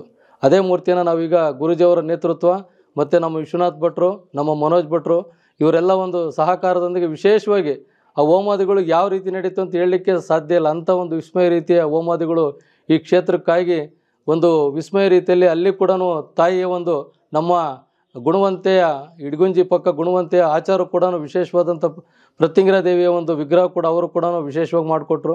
ಅದೇ ರೀತಿ ಪ್ರತಿಷ್ಠಾಪನೆ ಕೂಡ ವಿಶೇಷವಾಗಿ ಆಯಿತು. ಈಗ ಒಳಗಡೆ ಇರುವಂತಹ ವಿಗ್ರಹ ನಿಮಗೆ ಕಾಶಿಯಲ್ಲಿ ಸಿಕ್ಕಿರುವಂತಹ ವಿಗ್ರಹವನ್ನೇ ಇಲ್ಲಿ ಪ್ರತಿಷ್ಠಾಪನೆ ಮಾಡಿರುವಂಥದ್ದು. ಅದು ಏನು ನಾವು ಅದಕ್ಕೆ ಗೌಪ್ಯ ಸ್ಥಳದಲ್ಲಿ ಇಟ್ಕೊಂಡು ವಿಶೇಷವಾದಂಥ ಪೂಜೆಗಳನ್ನು ಸಲ್ಲಿಸಿ ಗುರುಜಿಯವರ ಮಾರ್ಗದರ್ಶನದಂತೆ ಇವತ್ತು ಗುರುಜಿಯವರ ನೇತೃತ್ವದಲ್ಲಿ ಪ್ರತಿಷ್ಠಾಪನೆ ಕೂಡ ಆಯ್ತದು. ಈಗ ಏನೇನು ಸಮಸ್ಯೆಗಳಿರುವವರು ಬರ್ತಾರೆ ಸಾಮಾನ್ಯವಾಗಿ ಇಲ್ಲಿ? ನನಗೆ ತಿಳಿದ ಮಟ್ಟಿಗೆ ಎಷ್ಟೋ ಜನ ಮಕ್ಕಳಿಲ್ದಂಥವ್ರಿಗೆ ಮಕ್ಕಳಾಗಿರೋಂಥ ವಿಚಾರ ಇರ್ಬೋದು, ಮದುವೆ ಆಗಿಲ್ದಾರೆ ಮದುವೆ ಆಗಿರೋಂಥದ್ದು ಇರ್ಬೋದು. ತದನಂತರ ಗಂಡ ಹೆಂಡತಿಗೆ ವೈಮನಸ್ಸು, ಅದು ತುಂಬ ಜನಕ್ಕೆ ಒಳ್ಳೆಯದಾಗಿರೋಂಥದ್ದು. ಈ ಜಾಗದಲ್ಲಿ ಡೈವರ್ಸ್ ಆಗಿದೆ, ಗುರುಗಳೇ ನಾವು ಬಿಟ್ಟು ಹೋಗ್ತಾ ಇದ್ದೀವಿ ಅಂದ್ರೆ ಕೂಡ ಇಲ್ಲಿ ಬಂದು ಹೊಂದಾಣಿಕೆ ಆಗಿರೋಂಥದ್ದು ತುಂಬ ಜನಕ್ಕೆ ನಾವು ನೋಡಿರುವಂಥದ್ದು. ಅದೇ ರೀತಿ ರೈತರಿಗೆ ಯಾವುದೇ ರೀತಿಯ ಬೆಳೆಗಳು ನಾಶನ ಆಗ್ತಾಯಿದ್ರು ಕೂಡ ಅದು ಕೂಡ ಒಳ್ಳೆಯದಾಗಿರೋಂಥದ್ದು ಕಂಡಿದ್ದೀವಿ ನಾವಿಲ್ಲಿ. ಮತ್ತು ಎಲ್ಲ ರೀತಿಯ ಸಮಸ್ಯೆಗಳು ಇಲ್ಲಿ ನಂದು ಅನ್ನೋದೇನಿಲ್ಲ, ಇಲ್ಲಿ ಆ ತಾಯಿಯ ಪ್ರೇರಣೆಯಿಂದ ಆಗ್ತಾಯಿದೆ ಬಿಟ್ಟರೆ ಬೇರೆ ನಂದು ಅನ್ನೋದೇನಿಲ್ಲ. ಎಲ್ಲ ಭಕ್ತರ ಸಹಾಯದಿಂದನ ಏನು ಓದೋ ಮಾಘ ಮಾಸದಲ್ಲಿ ಫೆಬ್ರವರಿಯಲ್ಲಿ ಪ್ರತಿಷ್ಠಾಪನೆ ಏನು ಭೂಮಿ ಪೂಜೆ ನಮ್ಮ ಪೂಜ್ಯ ಗುರುಗಳು ಮುಕ್ತಿ ಮಠದ ಶ್ರೀಗಳಿಂದ ಏನು ಭೂಮಿ ಪೂಜೆ ನೆರವೇರಿತು, 1 ವರ್ಷದೊಳಗಡೆ ಇಂಥ ಒಂದು ವಿಸ್ಮಯ ರೀತಿಯ ದೇವಸ್ಥಾನ, ಅದೇ ರೀತಿ ಕೇರಳ ರೀತಿಯ ಒಂದು ಯಾಗಶಾಲೆ ಕೂಡ ಇಷ್ಟೆಲ್ಲ ನಡೆಯಲಿಕ್ಕೆ ಪ್ರೇರಣೆ ಒಂದು ವಿಸ್ಮಯ ರೀತಿ ದೈವಾನುಗ್ರಹ, ಗುರೂಜಿಯವರ ಆಶೀರ್ವಾದ, ಎರಡನೇದಾಗಿ ಭಕ್ತರ ಸಹಾಯ. ಈ ಭಕ್ತರ ಸಹಾಯದಿಂದ ಇಂಥ ಒಂದು ವಿಸ್ಮಯ ರೀತಿ ಈ ಕ್ಷೇತ್ರದಲ್ಲಿ ಕಂಡಿರೋದು ನಮ್ಮ ಇಡೀ ಊರಿನ ಜನತೆ ಹಾಗೂ ನಮ್ಮ ಅಕ್ಕಪಕ್ಕದ ಎಲ್ಲರೂ ಕೂಡ ಸಹಕಾರ. ಯಾವ ರೀತಿ ಸಹಕಾರ ಅಂದರೆ ನನ್ನ ಜೀವನದಲ್ಲಿ ನಾನು ನೋಡಿರಲಿಲ್ಲ. ಇಂಥ ಎಲ್ಲರೂ ನಮ್ಮೆಲ್ಲರೂ ಒಗ್ಗಟ್ಟಿನಿಂದ ಇಂಥ ಒಂದು ಪ್ರತಿಷ್ಠಾಪನಾ ಕಾರ್ಯಕ್ರಮ ನಡೀತು. ಏನೇ ಸಮಸ್ಯೆಗಳಿದ್ರು ಭಕ್ತರು ಇಲ್ಲಿಗೆ ಬರಬಹುದು. ನಾನು ಈ ದೇವಸ್ಥಾನದ ಗೂಗಲ್ ಮ್ಯಾಪ್ ಲೊಕೇಶನ್ ಇರಬಹುದು, ಅಡ್ರೆಸ್ ಇರಬಹುದು, ಕಾಂಟ್ಯಾಕ್ಟ್ ನಂಬರ್ ಇರಬಹುದು, ಪ್ರತಿಯೊಂದನ್ನು ಕೂಡ ಪ್ರೊವೈಡ್ ಮಾಡಿರ್ತೀನಿ. ಡಿಸ್ಪ್ಲೇಲೂ ಕೂಡ ಇವರ ಕಾಂಟ್ಯಾಕ್ಟ್ ನಂಬರ್ ಇರುತ್ತೆ, ಕಾಲ್ ಮಾಡಿ ಕೂಡ ನೀವು ಬರಬಹುದು. ಗುರುಗಳೇ, ಈಗ ಮೇಲ್ಭಾಗಕ್ಕೆ ನಾನು ಹೋದೆ, ದೇವಾಲಯದ ಮೇಲ್ಭಾಗಕ್ಕೆ ಹೋದ್ರೆ ಅಲ್ಲಿ ಒಂದು ಶಿವಲಿಂಗ ಪ್ರತಿಷ್ಠಾಪನೆ ಮಾಡಿದ್ರಿ. ಬಹುಶಃ ನನಗೆ ಗೊತ್ತಿರುವಂಗೆ ನಾವು ಕಳಶಗಳನ್ನ ಮೇಲ್ಭಾಗದಲ್ಲಿ ನೋಡಿದೀವಿ ಬಿಟ್ರೆ ಶಿವಲಿಂಗವನ್ನ ಅಷ್ಟು ಮೇಲೆ ಇಟ್ಟು ಅಂದ್ರೆ ದೇವಾಲಯದ ಮೇಲ್ಭಾಗದಲ್ಲಿ ಇಟ್ಟು ಪೂಜೆ ಮಾಡಿದ್ದು ನಾನು ಬೇರೆ ಎಲ್ಲೂ ನೋಡಿಲ್ಲ. ಇಲ್ಲಿದೆ, ಅದು ಏನ್ ಕಾರಣ, ಏನು ಅದರ ವಿಶೇಷತೆ ಏನು ಅಂತ ನೋಡಿ. ಈ ಪ್ರತ್ಯಂಗಿರಾ ದೇವಿಯ ಉದ್ಭವ ಆಗಿದ್ದೇ ಶಿವನಿಂದ, ಶಿವನ ತೇಜಸ್ಸಿನಿಂದ ಹುಟ್ಟಿ ಬಂದವಳು ಅಂತಿದೆ. ಹೀಗಾಗಿ ಶಂಕರ ತೇಜಸೇರಿತ ಹೇಳುವಂತ ಒಂದು ಆಧಾರವನ್ನು ಕೊಡ್ತಾರೆ. ಆ ಶಂಕರನ ತೇಜಸ್ಸಿನಿಂದ ಹುಟ್ಟಿ ಬಂದಿದ್ದಾಳೆ ಅಂತಂದ್ರೆ ಶಂಕರ ಮೇಲೆ ಇರ್ಬೇಕಲ್ವಾ. ಹೌದು. ಶಂಕರ ಮೇಲಿರ್ಬೇಕಾಯ್ತು, ಅವನ ಕೆಳಭಾಗದಲ್ಲಿ ಕೆಳಗೆ ದೇವಿ ಇರಬೇಕು. ಯಾವಾಗಲೂ ಗಂಡ ಮೇಲಿರ್ಬೇಕು, ಹೆಂಡತಿ ಕೆಳಗಿರ್ಬೇಕು ಅಲ್ವಾ? ಗಂಡ ಮೇಲ್ ಕೂತಿದ್ದಾನೆ ಅಂತಂದ್ರೆ ಹೆಂಡತಿ ಕೆಳಗ್ ಕೂತಿರ್ಬೇಕು, ಅಥವಾ ಹೆಂಡತಿ ಮೇಲ್ ಕೂತ್ಕೊಂಡು ಗಂಡ ಕೆಳಗ್ ಕೂತ್ರೆ ಅದು ಸಮಂಜಸ ಅಲ್ಲ. ನಾವು ಎಂದಿಗೂ ಹೆಂಡತಿ ಗಂಡ ಅಂತ ಹೇಳೋದಿಲ್ಲ, ಗಂಡ ಹೆಂಡತಿ ಅಂತಾನೆ ಹೇಳ್ತೇವೆ. ಅದ್ರದ ಗಂಡನಾಗಿದ್ದವನು ಮೇಲಿದ್ದು ಹೆಂಡತಿಯಾಗಿದ್ದವಳು ಕೆಳಗಿದ್ದಾಗ ಅದಕ್ಕೊಂದು ಶೋಭೆ. ಆದ್ರಿಂದಲೇ ಮೇಲ್ಭಾಗದಲ್ಲಿ ಶಿವನನ್ನು ಕೂಟಿಸಿದ್ದಾರೆ, ಕೆಳಭಾಗದಲ್ಲಿ ತಾಯಿಯಾದಂತಹ ಪ್ರತ್ಯಂಗಿರಾದೇವಿ ಕೂಳ್ತಿದ್ದಾರೆ. ಓಕೆ, ಈಗ ದೇವಿಯ ದರ್ಶನವನ್ನ ನಾವು ಮಾಡ್ಕೊಬರೋಣ. ಜೊತೆಗೆ ದೇವಿಯ ಬಗ್ಗೆ ನಿಮ್ಮ ಮಾತುಗಳನ್ನ, ದೇವಿಯನ್ನ ನೋಡ್ತಾ ಮುಂದುವರಿಸೋಣ. ವೀಕ್ಷಕರೇ, ಈಗಾಗಲೇ ನಾವು ದೇವಿಯ ಸಮೀಪಕ್ಕೆ ಬರ್ತಾ ಇದ್ದೇವೆ. ತುಂಬಾ ವಿಶೇಷವಾದಂತಹ ಪ್ರತ್ಯಂಗಿರಾದೇವಿಯ ಸನ್ನಿಧಾನ. ಗರ್ಭಗುಡಿಯಲ್ಲಿ ತಾಯಿಯಾದಂತಹ ಶ್ರೀ ಲಕ್ಷ್ಮೀ ಪ್ರತ್ಯಂಗಿರಾದೇವಿ ರಾರಾಜಿಸ್ತಾ ಇದ್ದಾಳೆ. ನೋಡಿ, ಅದ್ಭುತವಾದಂತಹ ಅಲಂಕಾರವನ್ನು ಮಾಡಿದ್ದಾಳೆ.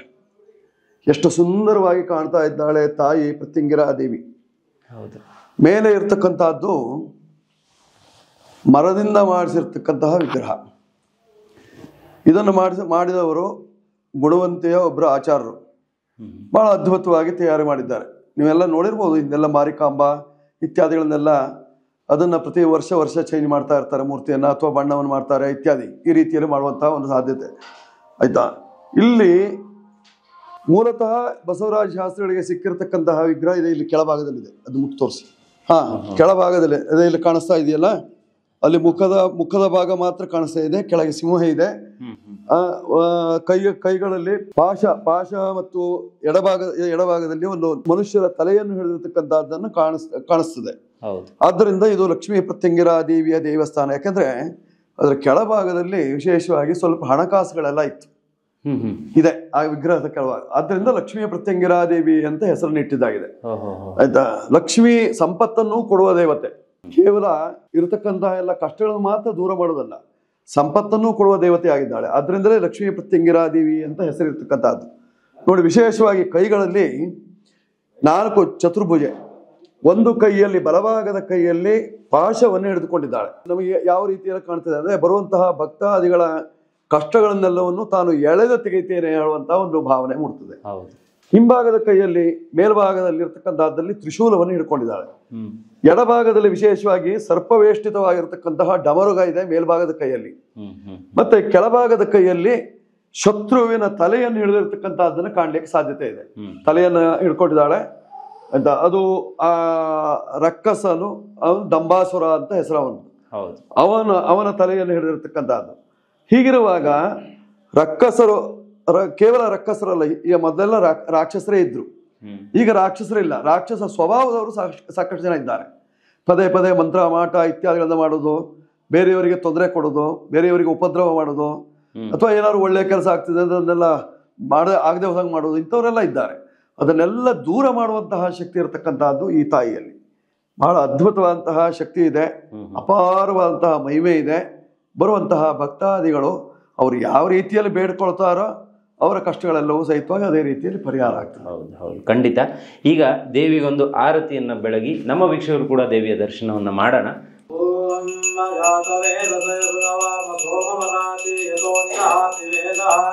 ಸನಃಪರ್ಷದತಿ ದುರ್ಗಾಣಿ ವಿಶ್ವನಾವೇವ ಸಿಂಧುಂದುರಿತಾತ್ಯಗ್ನಿಃ ತಾಮಗ್ನಿವರ್ಣಾಂ ತಪಸಾ ಜ್ವಲಂತೀಂ ವೈರೋಚನೀಂ ಕರ್ಮ ಪರೇಶು ಜುಷ್ಟಾಂ ದುರ್ಗಾಂ ದೇವೀಗೂ ಶರಣಮಹಂ ಪ್ರಪದ್ಯೆ ಸುತರಸಿ ತರಸಿ ನಮಃ.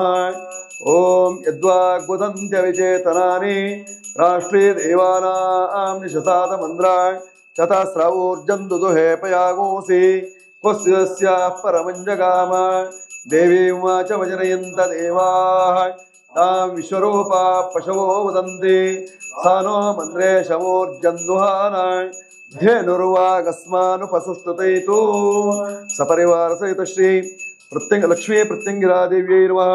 ಮಹಾಮಂಗಲನೀರಾಜನಂ ಸಮರ್ಪಯಾಮಿ, ರಕ್ಷಾಂಧಾರಯಾಮಿ.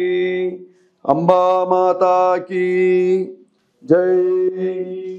ರಕ್ಷಾಂಧಾರಯಾಮಿ. ವೀಕ್ಷಕರೇ, ಈಗಾಗಲೇ ತಾಯಿ ಲಕ್ಷ್ಮೀ ಪ್ರತ್ಯಂಗಿರಾದೇವಿಗೆ ಮಹಾಮಂಗಳಾರತಿಯನ್ನು ಮಾಡಿಸಿದ್ದಾಯಿತು. ರಕ್ಷೆಯನ್ನು ಸ್ವೀಕಾರ ಮಾಡಿದ್ದೇವೆ. ಪ್ರಸಾದವನ್ನು ತೆಗೆದುಕೊಳ್ಳುವ ಸಮಯ. ಈ ತಾಯಿಯ ಸನ್ನಿಧಾನ ಇರತಕ್ಕಂತಹದ್ದು ತುಮಕೂರು ಜಿಲ್ಲೆಯ ಸಿರಾ ತಾಲೂಕಿನ ಎಲಿಯೂರು ಗ್ರಾಮದಲ್ಲಿರ್ತಕ್ಕಂತಹ ತೋಟದ ತಪೋವನ ಶ್ರೀ ಲಕ್ಷ್ಮೀ ಪ್ರತ್ಯಂಗಿರಾ ದೇವಿಯ ದೇವಸ್ಥಾನ. ಇಲ್ಲಿಯ ಧರ್ಮದರ್ಶಿಗಳು ಬಸವರಾಜ ಶಾಸ್ತ್ರಿಗಳವರು ತುಂಬ ವಿಶೇಷವಾಗಿ ಪ್ರತ್ಯಂಗಿರಾ ದೇವಿಯ ಹೋಮವನ್ನು ಮಾಡ್ತಾರೆ. ಜೊತೆಯಲ್ಲಿ ತಡೆ ಹೊಡೆಯೋದಿದೆ, ಯಾರು ತಡೆ ಹಾಕಿದ್ದಿದ್ರೆ ಆ ತಡೆ ಹೊಡಿತಾರೆ. ಜೊತೆಯಲ್ಲಿ ಅಷ್ಟ ದಿಗ್ಬಂಧನ ಇತ್ಯಾದಿಗಳನ್ನು ಸಹಿತವಾಗಿ ಮಾಡಿಕೊಡ್ತಾರೆ. ಲಕ್ಷ್ಮೀ ಪ್ರತ್ಯಂಗಿರಾ ದೇವಿಯ ಅನುಗ್ರಹಕ್ಕಾಗಿ ಇಲ್ಲಿ ವಿಶೇಷವಾದಂತಹ ಯಾಗ ಯಜ್ಞಾದಿಗಳನ್ನು ಸಹಿತವಾಗಿ ಮಾಡಿಸ್ಕೊಡ್ತಾರೆ. ತಮಗೇನಾದ್ರು ಅಪೇಕ್ಷೆ ಇದ್ದರೆ ತಾಯಿಯ ದರ್ಶನವನ್ನು ಮಾಡ್ಕೊಳ್ಬೋದು, ಕಷ್ಟವನ್ನು ಪರಿಹಾರ ಮಾಡ್ಕೊಳ್ಬೋದು. ಈಗಾಗಲೇ ಪ್ರತಿಷ್ಠಾಪನೆ ಆದಲ್ಲಿಂದ ನಿರಂತರವಾಗಿ ಬರುವಂತಹ ಭಕ್ತಾದಿಗಳಿಗೆ ದಾಸೋಹದ ವ್ಯವಸ್ಥೆ ಇದೆ. ಏನಾದ್ರು ಮಧ್ಯಾಹ್ನದ ಸಂದರ್ಭದಲ್ಲಿ ನೀವೇನಾದ್ರು ಬಂದಿದ್ದೀರಿ ಅಂತಂದ್ರೆ ಇಲ್ಲಿಗೆ ಬರಬಹುದು. ದೇವಿಯ ದರ್ಶನ ಆದಾಗಾಯ್ತು, ಪೇಟು ಭರ್ತಿ ಆದಾಗಾಯ್ತು. ದಾಸೋಹದಲ್ಲಿ ಪಾಲ್ಗೊಂಡು ಆ ತಾಯಿಯ ಪ್ರಸಾದವನ್ನು ಸ್ವೀಕಾರ ಮಾಡಿ ಕಷ್ಟ ಪರಿಹಾರ ಮಾಡ್ಕೊಳ್ಳಿ. ಶುಭವಾಗುತ್ತೆ, ಒಳ್ಳೆಯದಾಗಲಿ, ಶುಭವಸ್ತು. ನಮ್ಮ ಈ ಕ್ಷೇತ್ರಕ್ಕೆ ತೋಟದ ತಪೋವನಕ್ಕೆ ಹೆಗ್ಗದ್ದೆ ಸ್ಟುಡಿಯೋದವರು ಇವತ್ತಿನ ದಿವಸ ಬಂದಿದ್ದರು. ಅವರಿಗೆ ತಾಯಿಯ ಅನುಗ್ರಹ ಸದಾ ಕಾಲದಲ್ಲೂ ಇದ್ದು ಹೆಗ್ಗದ್ದೆ ಸ್ಟುಡಿಯೋನೂ ಬೆಳಿಬೇಕು, ಜೊತೆಯಲ್ಲಿ ನಮ್ಮನ್ನೆಲ್ಲರನ್ನು ಬೆಳೆಸಬೇಕು. ಅದಕ್ಕೋಸ್ಕರವಾಗಿ ಅವರಿಗೆ ಒಂದು ಗೌರವಾರ್ಪಣೆಯನ್ನು ಮಾಡ್ತಾ ಇದ್ದಾರೆ ನಮ್ಮ ಧರ್ಮದರ್ಶಿಗಳಾಗಿರ್ತಕ್ಕಂತಹ ಬಸವರಾಜ ಶಾಸ್ತ್ರಿ.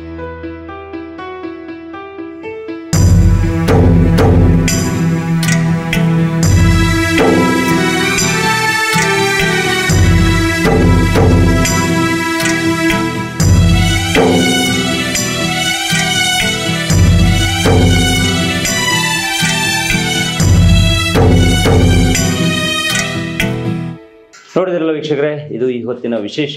ನೀವು ಡಿಸ್ಕ್ರಿಪ್ಷನ್ ಬಾಕ್ಸಲ್ಲಿ ಈ ದೇವಳದ Google map location, address, contact number, ಡಿಸ್ಪ್ಲೇಲೂ ಕೂಡ ಕಾಂಟ್ಯಾಕ್ಟ್ ನಂಬರ್ ಇರುತ್ತೆ. ಒಮ್ಮೆ ನೀವು ಈ ಕಡೆ ಬಂದರೆ ಒಂದ್ಸಲ ವಿಸಿಟ್ ಮಾಡಿ. ಇಲ್ಲ ನಿಮ್ಗೇನಾದ್ರು ಪ್ರತ್ಯಂಗಿರಿ ಹೋಮ ಮಾಡಬೇಕು ಅಥವಾ ದೇವಿಯ ದರ್ಶನ ಮಾಡಬೇಕು ಅಂದರೂ ಕೂಡ ನೀವು ನೇರವಾಗಿ ಇಲ್ಲಿಗೆ ಬರ್ಬೋದು. ಗುರುಗಳ ನಂಬರ್ ಕೂಡ ನಾನು ಡಿಸ್ಪ್ಲೇ ಮಾಡಿರ್ತೀನಿ. ಇದು ಈ ಹೊತ್ತಿನ ವಿಶೇಷ. ಇದೇ ರೀತಿಯ ಎಲ್ಲ ಬಗೆಯ ಕಾರ್ಯಕ್ರಮಗಳಿಗೆ ನಮ್ಮ ಹೆಗ್ಗದ್ದೆ ಸ್ಟುಡಿಯೋನ ಫಾಲೋ ಮಾಡ್ತಾ ಇರಿ. Stadium. Thank you so much.